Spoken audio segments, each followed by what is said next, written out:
نحمده ونصلي على رسوله الكريم اعوذ باللہ من الشیطان الرجیم بسم اللہ الرحمن الرحیم۔ میرے قابل احترام اساتذہ کرام، منتظمین اور تمام طلبہ کرام، السلام علیکم ورحمۃ اللہ وبرکاتہ۔ یہ پروگرام آپ کے سامنے منعقد ہوا۔ اس پروگرام سے متعلق جو اہم معلومات تھی وہ آپ کے سامنے پیش کی گئیں۔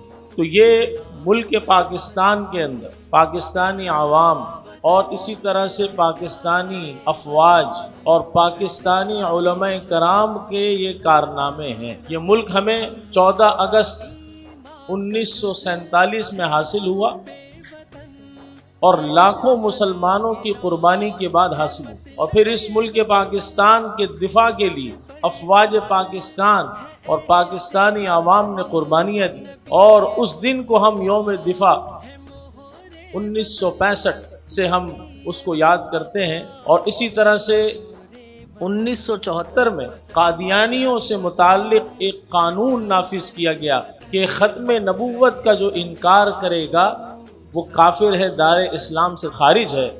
پوری دنیا میں پاکستان سب سے پہلا ملک ہے کہ جہاں پر یہ قانون سب سے پہلے نافذ ہوا، اور اسی قانون کو سامنے رکھتے ہوئے آج دنیا کے بہت سارے ممالک ہیں کہ جہاں پر قانوناً قادیانی کافر ہیں۔ تو یہ ہمارے علماء کرام کا کردار ہے، اور میں آپ تمام حضرات سے گزارش کروں گا کہ آزادی پاکستان، یوم دفاع اور اسی طرح سے یوم ختم نبوت کے جن لوگوں نے اس میں قربانیاں دی اور تحریک چلائی، ان سب کے لیے آپ حضرات کھڑے ہو جائیں اور انہیں خراج تحسین پیش کریں۔ پاکستان، افواج پاکستان، ختم نبوت